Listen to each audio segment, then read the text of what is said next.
하나님, 한 주 동안 주님을 잊고 살았던 죄인들이 다시 주님의 은혜로 주님 앞에 나와 예배드리고 찬양할 수 있게 하심에 감사드립니다. 주님과 함께하고 있음을 인지하지 못하고 내 맘대로 살려 했던 마음을 회개합니다. 용서하여 주시고 내 삶의 모든 순간이 주님의 은혜임을 기억하여 내 삶의 중심이 오로지 주님 한 분만인 삶이 될 수 있도록 도와주세요. 곧 아기 예수가 이 땅에 오신 성탄절입니다. 아기 예수가 우리를 구원하려 이 땅에 오신 그날의 기쁨을 만끽하게 하시고 성탄의 진정한 은혜를 누리며 세상에 전하는 자들이 되게 하여 주세요. 오늘 말씀을 전해주시는 김진영 목사님과도 함께하여 주셔서 우리가 청년의 때에 무엇이 중요한지, 무엇을 해야 하는지 바르게 알고 마음밭에 심을 수 있도록 인도하여 주세요. 이제 말씀을 듣습니다. 각자 가지고 있는 고민과 생각들을 내려놓고 주님이 주시는 은혜에 귀 기울이고 삶에 적용할 수 있게 도와주세요. 카리스 청년들 각자의 상황으로 인해 이 자리에 모여 예배하지 못하는 지체들도 있으나 그들의 삶 속에서 주님을 기억하고 살아가게 하시고 이 자리에 모인 자들은 중심을 다하는 예배가 되게 하여 주세요. 마치는 시간까지 예배를 기쁘게 받아주실 것을 믿으며 살아계신 예수 그리스도의 이름으로 기도드렸습니다. 아멘.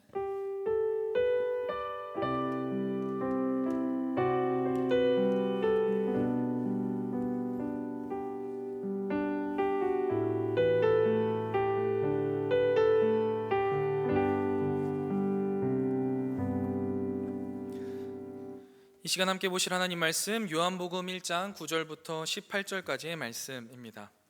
요한복음 1장 9절부터 18절까지의 말씀, 신약성경 요한복음 1장 9절부터 18절까지의 말씀을 저와 여러분이 한 절씩 교독하고요, 마지막 절은 함께 읽도록 하겠습니다. 요한복음 1장 9절부터 18절까지의 말씀, 하나님 말씀입니다. 참 빛 곧 세상에 와서 각 사람에게 비추는 빛이 있었나니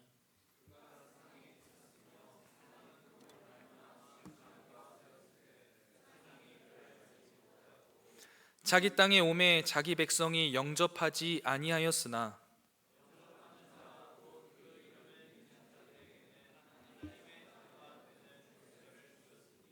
이는 혈통으로나 육정으로나 사람의 뜻으로 나지 아니하고 오직 하나님께로부터 난 자들이니라.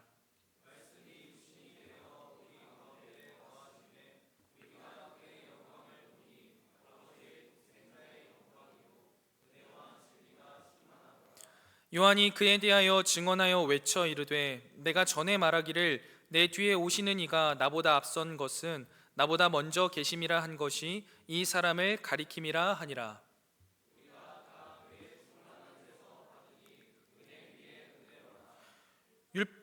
율법은 모세로 말미암아 주어진 것이요 은혜와 진리는 예수 그리스도로 말미암아 온 것이라. 본래 하나님을 본 사람이 없으되 아버지 품속에 있는 독생하신 하나님이 나타내셨느니라. 아멘. 옆에 있는 지체들과 미리 크리스마스라고 인사하자고 하려고 했는데 우리 이미 했는데 한 번 더 합시다. 메리 크리스마스. 네, 이제 진짜 크리스마스가 며칠 앞으로 다가왔습니다. 성탄절은요, 예수님께서 이 땅에 내려오신 것을 우리가 기억하고 기념하면서 지키는 절기입니다. 우리의 죄를 위하여서 우리의 죄를 사해 주시기 위해 하나님이신 예수님께서 인간의 몸을 입고 내려오셨을 뿐만 아니라 십자가에 달려 돌아가셨음을 기억할 때에 우리에게 있어서 이 성탄절은 매우 의미 있는 날이 아닐 수 없습니다. 자, 그래서 오늘은요, 이 우리를 위하여서 이 땅에 오신 예수님이 과연 어떠한 분이신지, 또 그리고 그 예수님을 이 세상은 어떻게 받아들였는지, 그리고 이 땅에서 예수님을 받아들인 사람들에게는 어떤 일이 있었는지를 함께 살펴보면서 이 땅에 오신 예수님께 감사하는 시간, 또 그리고 그 예수님을 영접한 자들이 살아내는 삶이 무엇인지 함께 나누는 시간이 되었으면 좋겠습니다. 자, 먼저 예수님이 어떠한 분이신지를 우리가 알아가 보도록 할게요. 예수님의 정체성에 대해서요, 9절 말씀을 보면 요한이 뭐라고 표현하냐면 참 빛이라라고 표현하고 있습니다. 예수님을요, 우리가 생각할 때 뭐 신이다, 아니면 스승이다, 아니면 선지자다라고 표현할 수도 있겠는데요, 이 요한은 참 빛이다라고 표현했습니다. 단순히 스승이 아니라는 거예요. 하나님의 말씀을 대언하는 선지자 정도가 아니라는 겁니다. 죄로 인하여서 어둠에 갇힌 이 세상에 참된 생명과 빛을 비추는 유일하신 존재다라는 것을 표현하고 싶어서 예수님은 참 빛이시다라고 묘사하는 거예요. 여러분, 빛의 역할은 무엇입니까? 빛은요, 어둠을 밝히는 겁니다. 그래서요, 여러분, 이 세상을 하나님께서 창조하실 때 흑암이 가득하고 혼돈과 공허가 꽉 차 있는데 가장 먼저 하나님이 만드신 게 뭐예요? 빛입니다. 빛을 만드셨어요. 그렇게 빛을 만드셔야지만 무엇이 어둠이고 또 무엇이 잘못된 것인지 이것들이 드러나고 구분된다라는 거예요. 여러분, 볼 수 없으면요, 인지하지 못하죠. 인지하지 못한다는 거는요, 생각하지 못한다는 거예요. 그게 뭐냐면요, 우리의 상태라는 거예요. 캄캄한 우리의 상태요. 빛이 없는 우리의 상태는요, 캄캄해요. 인지가 안 됩니다. 뭐가 뭔지를 몰라요. 이것을 우리가요, 인간의 전적인 타락이라고 이야기를 하죠. 인간은요, 죄를 지음으로써요, 전적으로 타락해 버렸어요. 아주 깜깜한 세상, 진짜 눈앞에 한 치 앞도 보이지 않는 그 깜깜한 암흑 상태에 있었다는 거죠. 그래서 이게 생명인지, 이게 사망인지, 이게 죄인지, 이게 구원인지를요, 전혀 알지 못하고 살아갑니다. 그리고 그 깜깜한 상태에서는요, 끊임없이 죄와 죽음과 사망에 관련된 일들만 할 수밖에 없는 거예요. 아무것도 안 보이니까요. 그런데 그런 캄캄한 상태인 인간에게 참된 빛이신 예수님이 오신 겁니다. 그래서 우리를 비추어 주시는 거죠. 그래서 우리가 깨닫게 된 게 뭐예요? 아, 이게 생명이구나. 아, 이거는 사망이구나. 아, 이거는 하나님이 기뻐하시는 일이고, 아, 이거는 죄구나 라는 것을요, 밝히 깨닫게 된 거예요. 예수님을 통해서 말이죠. 그렇기 때문에요, 우리에게 이 빛으로 오신 예수님은 우리의 생명과 구원을 위해 하나님이 우리에게 보내신 은혜의 선물입니다. 그래서 우리가 성탄을 기뻐하는 거예요. 어둠 속에 있는 우리에게 이 찬란한 빛이 비추어진 놀라운 사건이 이날 일어났기 때문이죠. 여기서요, 한 가지 더 기억해야 될 것은 그 빛으로 오신 예수님이 단순히 빛이 아니라, 그런 상징적인 의미만이 아니라 육신을 입고 우리 가운데로 들어오셨다라는 것까지 가는 게 매우 중요합니다. 여러분, 14절 말씀 한번 보시겠어요? 거기에 보면 말씀이 육신이 되어 라고 말씀하십니다. 말씀이 육신이 되어 우리 가운데 거한다 라고 말씀하시죠. 그 말씀은 곧 예수님을 의미하는 겁니다. 예수님이 육신이 되어서 우리 가운데 함께 계신다는 거예요. 이 예수님의 정체성을 빛이라고 추상적인 개념을 통하여서 요한이 먼저 설명했지만, 예수님은 그저 그 빛인 추상적인 개념으로만 머무르지 않으신다라는 거예요.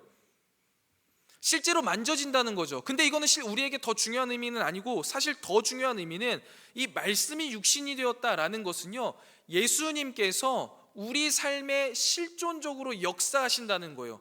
인간의 역사 안에 들어오셨다는 거예요. 내 삶에 개입하신다라는 거예요. 그저 추상적인 신의 개념이 아니다라는 것을 말하고 싶은 거예요. 그게 말씀이 육신이 되었다라는 표현이거든요.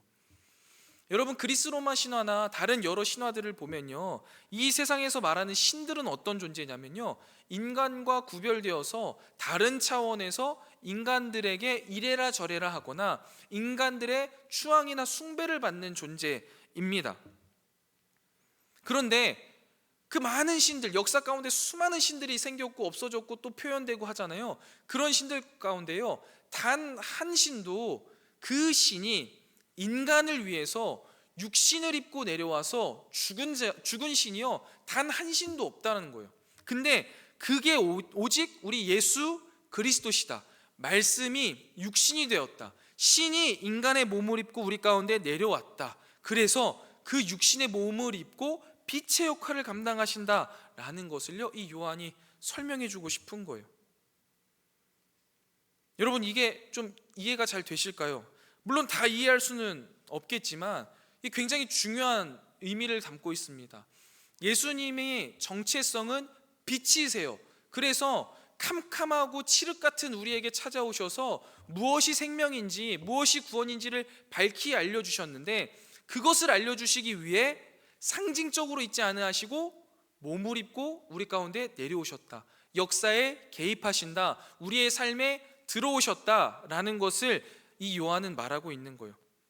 여러분들의 이해를 돕고요, 좀 분위기를 환기시키기 위해서 한 가지 영상을 보려고 합니다. 한 드라마의 장면인데요, 뭐 전체 내용은 잘 모르겠고 이제 유튜브 이렇게 보다가 쇼츠에 탁 나왔는데 갑자기 제 마음에 콱 와닿는 거예요. 이게 꼭 이게 하나님이 우리에게 하시는 말 같은 딱 한 문구가 있었거든요. 그래서 한번 이 모습을 보고 인간의 삶에 들어오신 말씀이 육신이 되어서 내려오신 게 무엇일까를 한번 살펴보고 계속해서 설교를 진행해 나가도록 하겠습니다. 영상 틀어주시죠. 준비하시는 동안 좀 기지개도 켜시고 약간 졸려오면 이렇게 어깨도 주무르시고 하면 되겠습니다. 네, 바로 틀어주세요. 누명이라니요. 도련님께서 저를 겁탈하셨질 않습니까? 소리 조금만 더 키워주세요. 아직도 정신을 못 차렸구나. 뭐 들었느냐?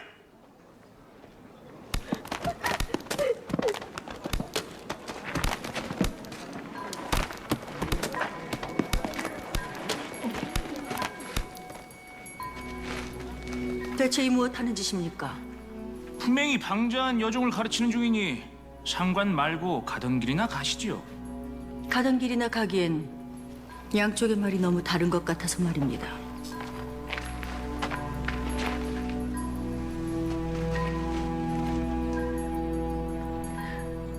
겁탈을 당했다는 것이 사실이냐?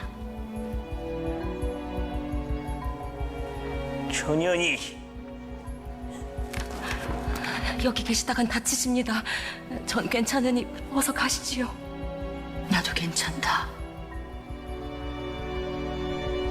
내게 바짝 붙거라.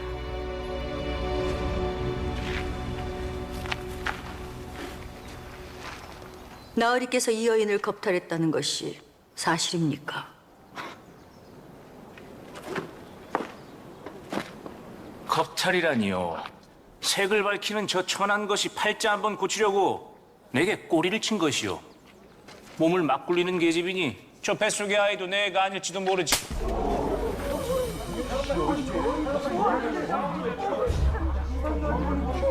내 인연!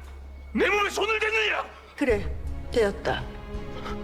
여인을 겁탈한 것으로도 모자라 음해하고 모욕하고 또 다른 가해를 저지르고 있지 않느냐.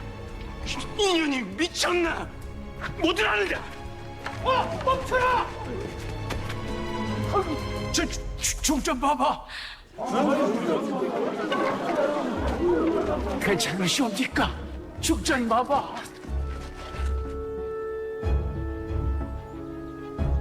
어찌할까요?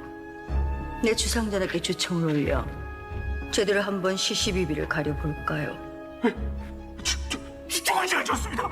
용서하십시오, 중전마마. 되었습니다. 용서를 빌 대상은 내가 아니지요. 내가 잘못했다, 어리야. 내가 너를 겁탈한 것도 모자라 모든 책임을 뒤집어 씌웠느니라. 부디 용서해다오. 중전마마, 충분히 위로가 되었으니 이제 그만하시길 간청드리옵니다. 마마께서 떠나시면 인연의 삶은 더 가혹해질지도 모르옵니다. 내 이미 너의 인생에 끼어들었다.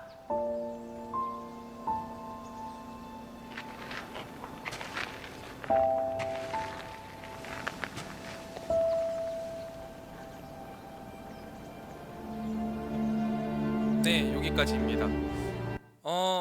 저 중전이 하는 이야기, 내 이미 너의 삶에 끼어들었다라는 이 멘트가요, 너무 이제 마음에 와닿는 거예요. 하나님께서 육신을 입고 이 땅에 내려오셨다라는 것은 결국에는 우리의 인생에 하나님이 끼어들어 오셨다라는 표현으로 표현될 수도 있겠다라는 생각을 해요. 사실 정확하게 신학적으로 따지자면 옳진 않죠. 하나님이 뭐 처음부터 끝까지 다 하셨으니까 뭐 중간에 끼어 들어오셨다, 이거는 약간 좀 그럴 수 있는데, 그런 마음이라는 거예요. 여러분, 하나님은요 우리의 삶에 끊임없이 육신을 입고 내려오셔서 개입하시고 이끌어 가신다라는 사실을요, 이 요한은 말씀이 육신이 되어 우리에게 임하셨다라는 말로 표현하고 있는 겁니다. 자, 여러분, 여기까지 한번 정리하고 넘어가 보겠습니다. 예수님의 정체성에 대해서 우리는 사실 다양하게 정의할 수 있고 많은 것들을 알겠지만, 요한이 지금 요한복음 1장에서 이야기하는 것은 첫 번째는 참 빛으로 오신 예수님을 말하고 있는 거예요. 그렇게 말하는 이유는 뭐예요? 예수님이 어두움 가운데에서 무엇이 사망이고 무엇이 죄인지 구분하지 못하는 우리들에게 오셔서 우리에게 생명과 구원을 주시는 존재다라고 해서 참 빛이다라고 표현하는 겁니다. 그런데 거기에서 한 걸음 더 나아가서 말씀이 육신이 되었다라고 다시 한번 표현하면서 그 빛의 상징성을 가지시고 우리의 삶에 실제적으로 개입하시고 구체적으로 역사하시는 분이심을 이야기하고 있는 것이죠. 그렇기 때문에요, 이 예수님이 이 성탄절을 가늠해서 우리가 정말 우리에게 너무나 귀한 은혜의 선물이구나 라는 것으로 우리가 감사하고 기뻐하면서 이 성탄절을 보낼 수 있지 않을까라는 생각을 해보는 것이죠. 여러분, 성탄절을 맞이하면서 빛으로 오신 예수님, 육신으로 오신 예수님께 감사하고 기뻐하는 우리가 되기를 주님의 이름으로 축원드립니다. 다음으로 살펴볼 것은요, 이렇게 빛으로 오신, 또 육신을 입고 오신 예수님을 마주하는 세상의 태도입니다. 10절과 11절 말씀을 보면 뭐라고 적혀 있냐면, 안타깝게도 자기 백성이 영접하지 못하였다라고 요한은 증언합니다.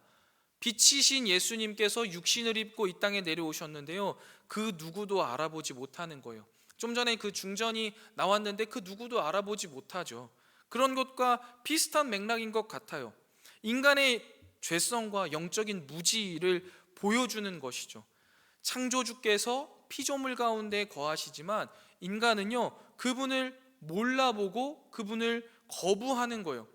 여러분, 이게 얼마나 비참한 일이고 얼마나 무지한 일입니까? 죽어 굶어가는 사람에게 먹을 것을 주었어요. 근데 그 사람이 처음 보는 먹을 것이라면서 이걸 먹지 않는 거예요. 나는 분명히 먹을 것을 줬는데 자긴 처음 보는 거라 먹지 못하겠대요. 그래서 계속 굶주리다가 결국에 굶어 죽는 거하고 똑같은 상황 아니겠습니까? 근데 여러분, 이런 말도 안 되는 일들이요 실제로 우리의 삶 안에서도요 비일비재하게 일어나고 있어요. 심지어 하나님의 자녀인 우리들 가운데에서도 일어나고 있는 일입니다.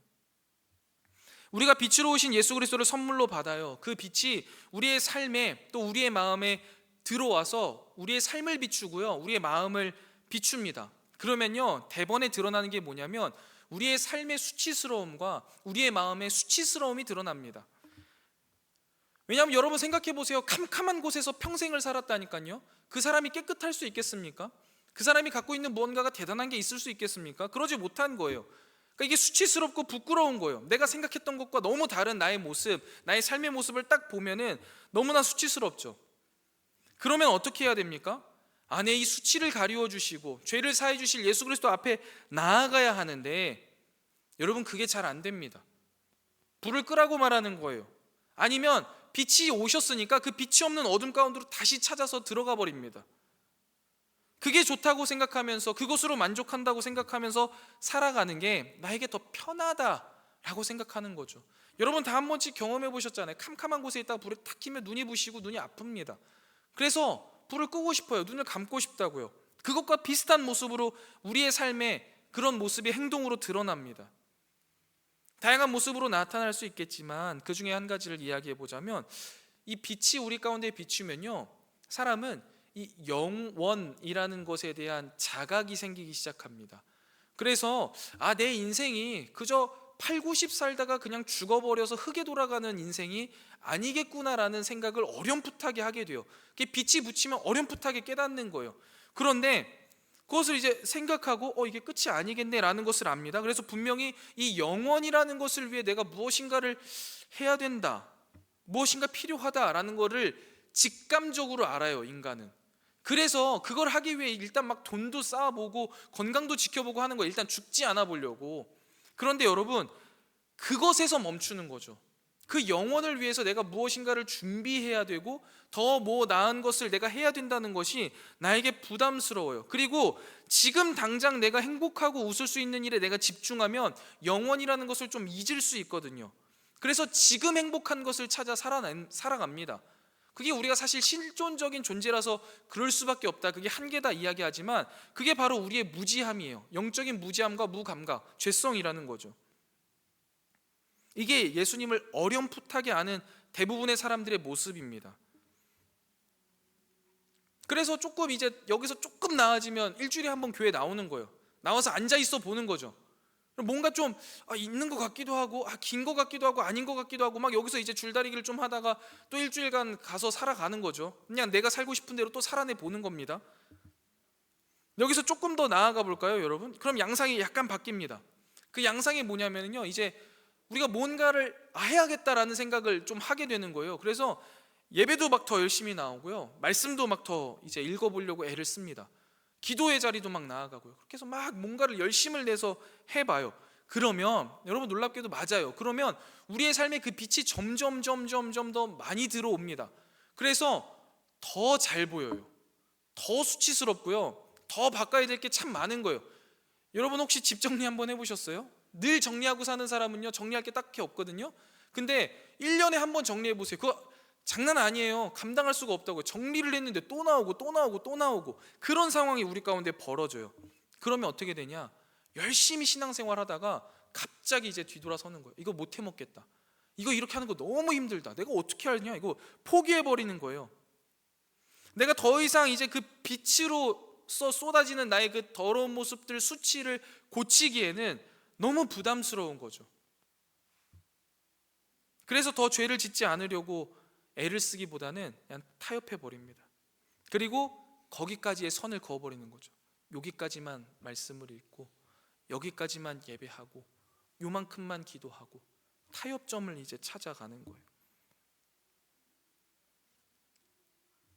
빛은 어둠인 우리에게 늘 부담스러워요. 그래서 여러분 말씀을 읽을 때도요, 부담스러운 말씀들이 많이 있어요. 그거 왜 그러냐면 나의 연약함과 수치를 가장 잘 드러내는 말씀이라서 그래요. 설교를 들을 때도 마찬가지이죠.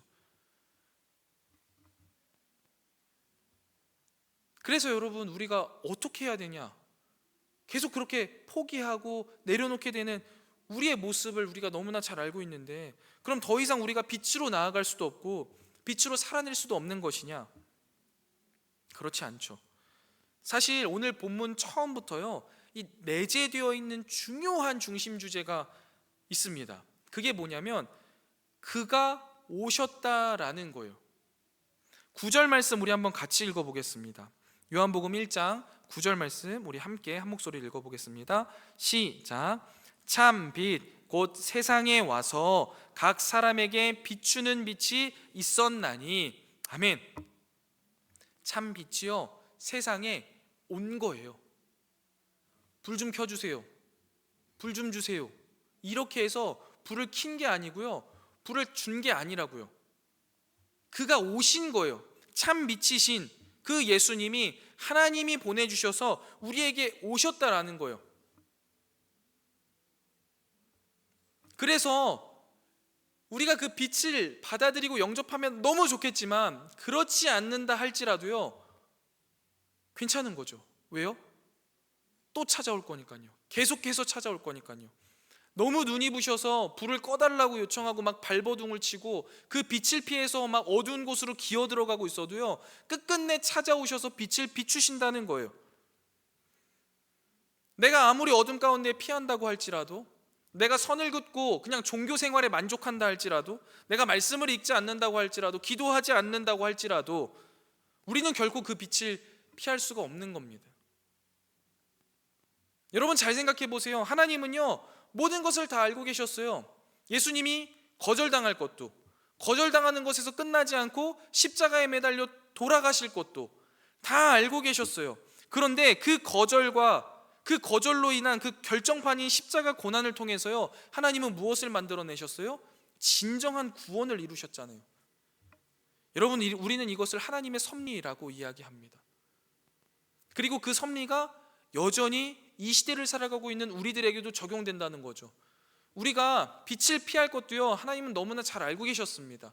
우리가 지금도 여전히 그 어두움을 따라서 계속해서 파고들고 있는 것도 다 아신다고요. 그걸 통해서 뭘 이루시는 거예요? 하나님의 구원을 결국 이루실 거예요. 그것을 우리는 하나님의 섭리라고 말합니다. 그렇기 때문에요, 사실 우리의 거절조차 하나님의 섭리 안에 있습니다. 하나님께서는요, 예정된 자들을 통해 끝끝내 구원의 역사를 이루신다라는 것을요, 우리는 믿으며 나아가는 사람들이에요. 그래서 여러분, 우리가 이것을 사실 이해하고 믿는다면요, 한 가지 반응이 생겨야 돼요.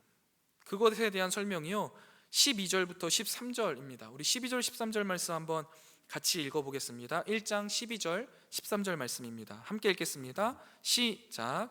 영접하는 자,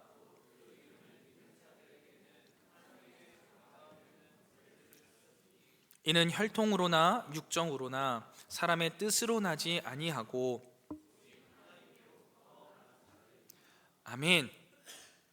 여러분, 우리가 하나님께서 나를 찾아오셨고 그분의 섭리가 우리의 거절에도 불구하고 끝끝내 우리를 붙들어 가신다라는 것을 이해하게 되면 하나님과 나와의 관계가 신과 인간의 관계, 조물주와 피조물과의 관계를 넘어서는구나라는 걸 이해하게 되는 시점이 오는 거예요. 그래서 우리가 그냥 너무나 쉽게 이야기해서 하나님 아버지, 나는 하나님의 자녀라고 이야기해서 이게 별 감흥이 없는데요, 사실 이거는 어마어마한 우리에게 권세로 다가오는 거거든요. 여러분 한번 잘 생각해 보세요. 자녀의 권세라는 게 이게 얼마나 대단한 것입니까? 여러분 한번 지금 여러분들 2000년이니까 여러분들이 갖고 있는 재산을 마음대로 쓸 수 있는 사람이 누가 있습니까? 여러분의 통장에 있는 그 돈, 여러분의 차, 여러분의 집, 그거 마음대로 쓸 수 있는 사람이 누가 있어요? 아무도 없잖아요. 지금 아무도 없어요. 그걸 누가 건드려? 근데 곧 생기죠. 누가 그렇게 돼요? 여러분들이 자녀를 갖게 되면 그렇게 되죠. 여러분들이 그렇게 썼잖아요. 부모님의 돈 내 것처럼 썼잖아요. 부모님 집에 여태까지 머물러 살면서 단 한 번 월세 내신 적 없잖아요. 월세만 안 냈어요? 밥도 해줘, 뭐 학원도 보내줘, 엄청난 돈을 여러분들에게 다 쏟아 부으셨잖아요. 그게 자녀의 권세잖아요. 그거 내가 단 한 번이라도 정말 민망해서 내가 못 받아봤다, 없잖아요. 그 자녀의 권세거든요. 당연히 누리는 거예요.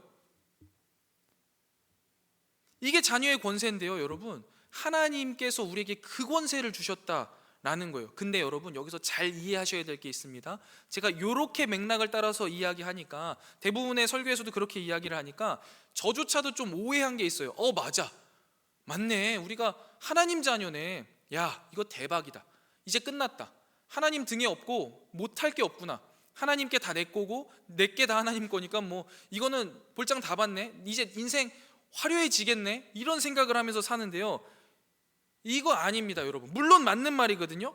굉장히 맞는 말인데, 사실 이렇게 생각하면 굉장히 좁은 의미의 자녀의 권세만을 누리는 거예요. 그게 뭐냐면, 여러분 한번 생각해 보세요. 부모님의 돈을 내가 마음대로 쓸 수 있는 게 자녀의 권세라는 걸 알았다는 거예요. 그저 하나님께서 나에게 자녀의 권세를 주셨다는 게 그 정도로 생각하는 거예요. 요거는 몇 살 때까지 먹히는 줄 아세요? 한 서너 살 때까지 먹힙니다. 사달라고 찡찡대면 사주는 건 서너 살 때까지예요. 5, 6살이 됐는데 사달라고 찡찡거린다? 어떻게 되는 거예요? 두들겨 맞기 시작하는 거예요. 그때부터는 두들겨 맞는 거야. 그러니까 그건 아무 의미가 없어요. 오히려 커서도 마찬가지예요. 부모님께서 내가 어려울 때 분명히 도와주실 것 알죠. 아는데 그거는요, 우리에게 아무것도 중요한 게 아니에요. 자녀의 권세로 있어서 가장 중요한 건 뭐예요? 내가 무슨 짓을 어떻게 하더라도 우리 엄마는 우리 엄마야, 내 아빠는 내 아빠야 라는 게 자녀의 권세잖아요. 우리 엄마 아빠는 날 절대 포기하지 않아, 끝끝내 지켜낼 거야, 이것을 아는 게 자녀의 권세지, 이 부모님의 능력을 가지고 내가 뭔가를 할 수 있겠다라고 아는 건요, 아주 그냥 한 서너 살짜리의 개념을 갖고 사는 거거든요. 근데 우리가 그저 하나님을 그 정도로만 생각하는 경우가 되게 많아요. 여러분 기도할 때 한번 해보세요. 하나님 나 이거 필요해요, 저거 필요해요. 서너 살 때까지만 들어주는 거라니까요. 여러분들이 신앙생활 처음 하고 처음에 하나님 막 모를 때 아장아장 기어다니는 영적인 아기일 때는 그걸 들어주세요. 어쩔 수 없지. 야 그래 내가 너의 아버지야. 맞아. 근데 그게 좀 넘어가면 어떻게 하는 거예요? 달라고 징징을 두들겨 맞는 거예요. 그게 필요한 게 아니라고요. 여러분들에게 진짜 필요한 게 뭔지를 하나님은 아시고 그거를 채워가시는 거예요. 그래서 여러분들의 인생 가운데에 혹여나 뭔가 잘못된 일들이 있고 어려움들이 있다고 할지라도요, 그게 문제가 안 되는 이유가 뭐예요? 하나님은 날 포기하지 않으시니까. 그리고 그것을 가지고 분명히 나에게 뭔가를 가르쳐 줄 게 있으시니까 보고 계신 거예요. 여러분 부모가 돼서 보세요. 그 아이가 뭔가를 하고 있는데 문제가 될 것 같으면요, 부모가 가장 먼저 뜯어 말립니다. 부모가 가장 먼저 뜯어 말려요. 얘가 곧 죽을 것 같은데 죽을 건데 쳐다보고 있는 부모가 전혀 없다고요. 그 말이요, 우리에게도 동일하게 다가와야 돼요. 여러분들 인생을 살아가면서 2000년이니까 정말 많은 것들을 꿈꾸고 시도해 보시고 또 때로는 실패도 하고 또 인생이 왜 이렇게 꼬여가나, 내 인생은 왜 이렇게 힘든가, 이런 고민들을 한참 하실 때잖아요. 여러분 그 고민을 하셔야죠. 하시면서도 내 마음 한구석에는요, 묵직한 안정감이 있어야 돼요. 그게 뭐예요? 아, 난 하나님의 자녀잖아. 이게 아무런 문제가 되지 않겠구나. 청년들의 고민들을 많이 듣습니다.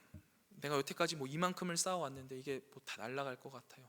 아니면 내가 이만큼 사람의 관계를 했는데 다 뒤집어졌어요. 여러분 그게 큰 일이죠. 그런데 이 큰 일에 비해서 이 뒤에 있는 그 하나님의 자녀라는 권세는요, 이걸 다 뛰어넘는 것 아닙니까?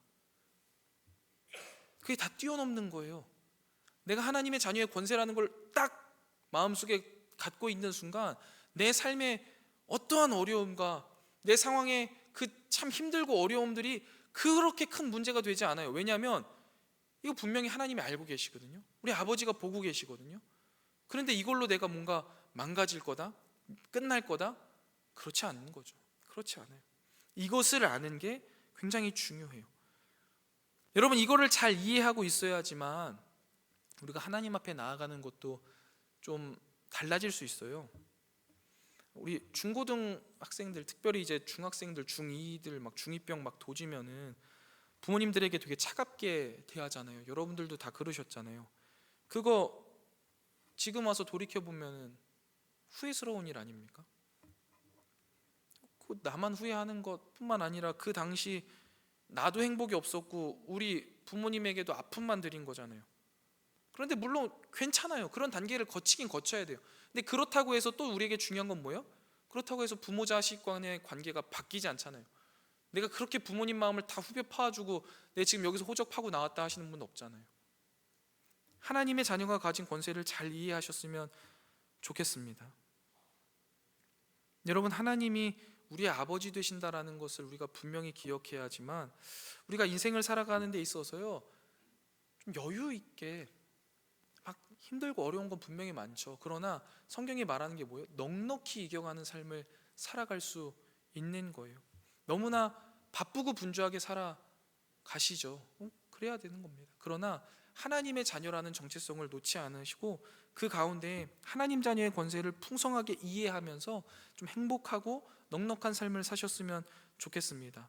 그리고 이러한 은혜를요, 요한이 오늘 본문 보시면은요 16절에 은혜 위에 은혜라고 표현합니다. 예수님께서 우리에게 오신 것은요 그냥 단순한 은혜가 아닌 거예요. 은혜 위에 은혜. 그래서 우리는 예수 그리스도를 통해 은혜 위에 은혜를 받고 또 받아요. 그 은혜가 결코 마르지 않는 거죠. 늘 우리의 삶을 새롭게 하고 우리를 성장시키시고 성숙시키세요.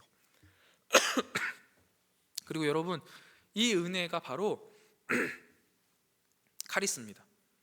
카리스라고 원문에 쓰여져 있거든요. 이 은혜가 뭐냐면 하나님이 베푸신 선의예요.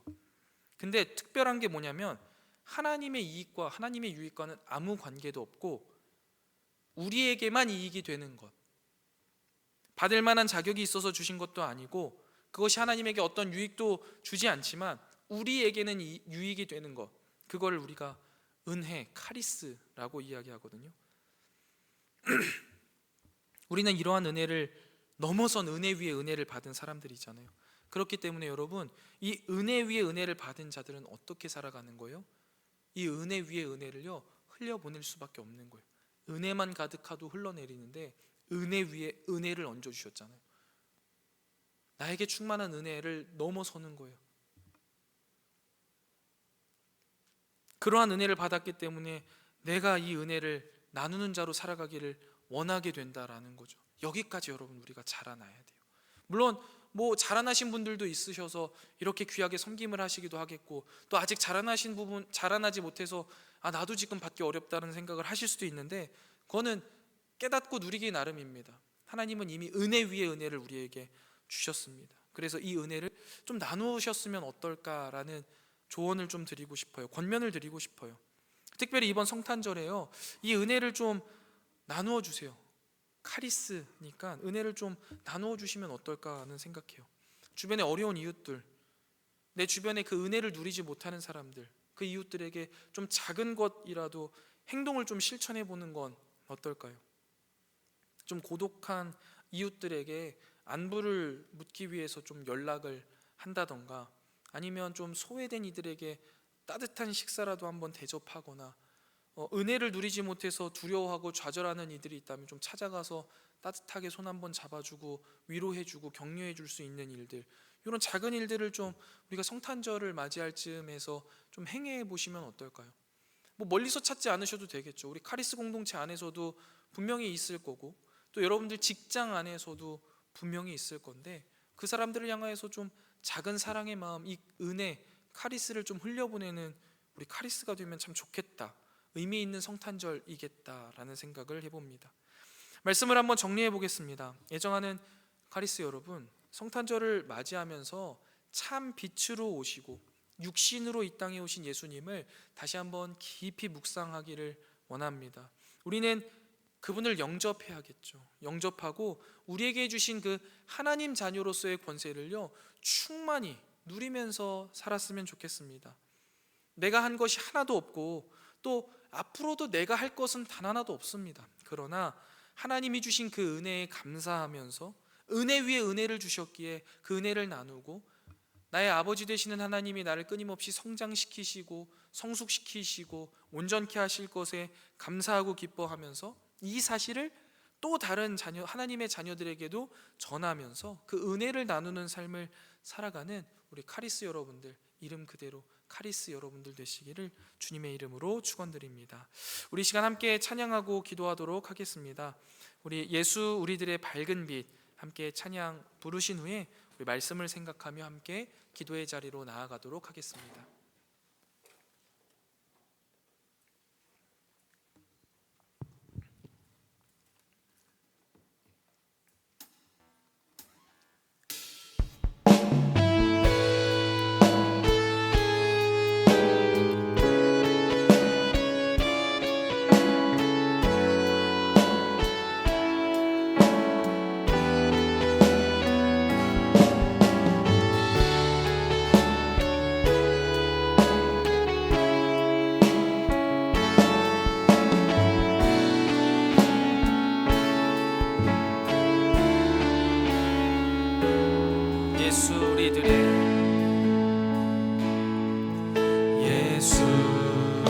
우리들의 밝은 빛,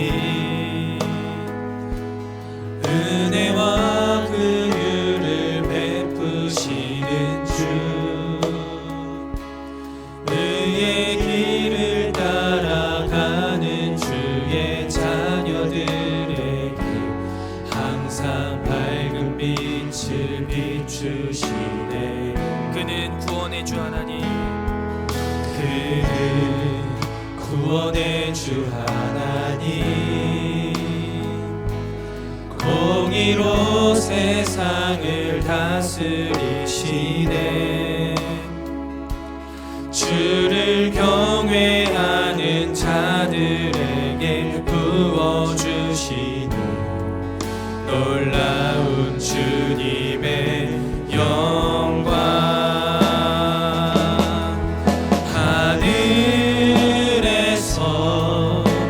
찬란하게 빛나는 주의 영광, 이 땅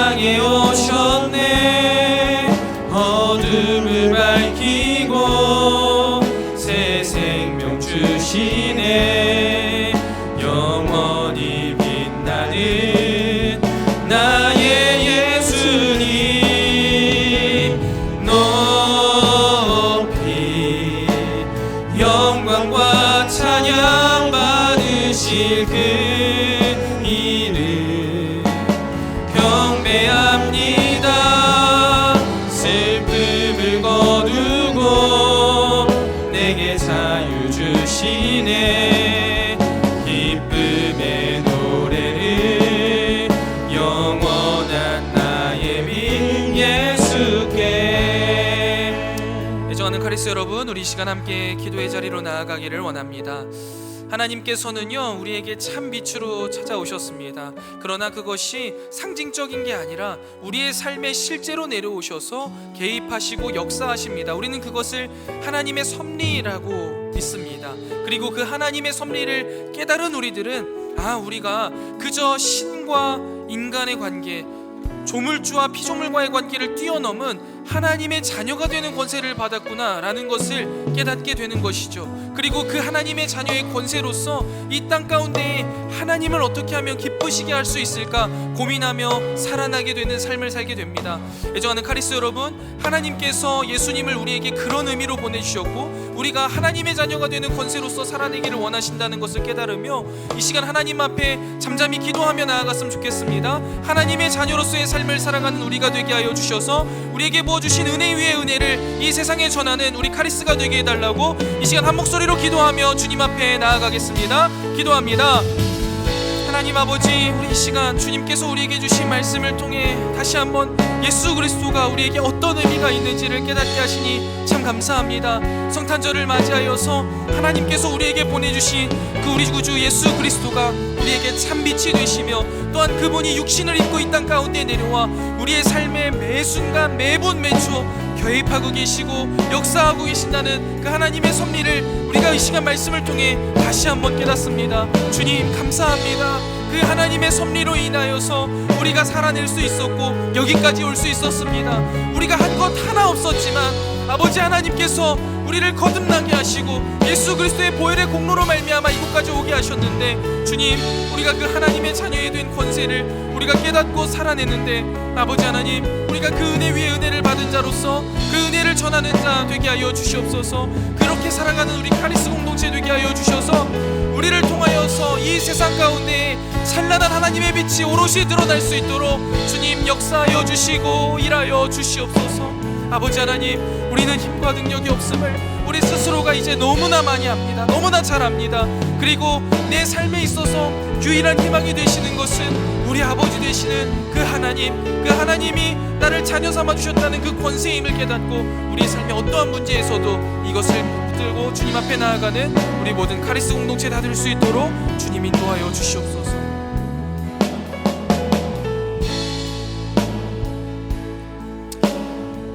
하나님 아버지 감사합니다. 분주하고 바쁜 일상 속에서도 믿음으로 살아가도록 우리를 지켜주시고 또 분투하게 하시다가 우리에게 은혜 주시려 귀한 예배의 자리에 불러주시니 하나님 참 감사합니다. 오늘 우리에게 주신 이 말씀이 우리의 이성 가운데 잘 정리되게 하시고 우리 마음속 깊숙한 곳에 심기어지게 하시며 우리의 삶 가운데에 아름답게 피어나게 하여 주셔서 우리의 삶이 하나님의 편지요 향기로 쓰임받게 하여 주시옵소서. 하나님, 우리에게 참 빛이신 예수님을 보내주심에 참 감사합니다. 그리고 그분이 육신을 입어 우리의 삶에 개입하시며 우리를 주의 자녀 삼아주시고 주의 자녀로 살아가게 하시고 성장시키시고 성숙시키시고 그 은혜 위에 은혜를 우리가 누리게 하시니 하나님 참 감사합니다. 이 하나님 자녀의 권세를 기억하며 감사하게 하시고 그 은혜 위에 은혜를 삶 속에 나누는 우리 카리스 공동체 되게 하여 주시옵소서. 이제는 우리 구주 예수 그리스도의 은혜와 하나님 아버지의 무한하신 사랑하심과 성령 하나님의 진리로 인도하시는 은혜의 크신 역사가 우리의 삶의 빛으로 오신 예수 그리스도로 말미암아 하나님의 자녀된 권세를 누리며 살아내리라. 은혜 위에 은혜를 전하리라.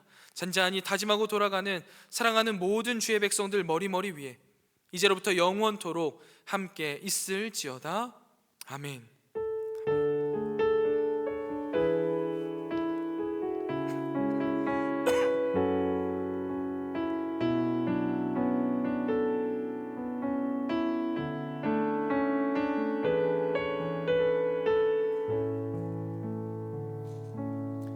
예배 마쳤습니다. 감사합니다. 광고 진행하도록 하겠습니다.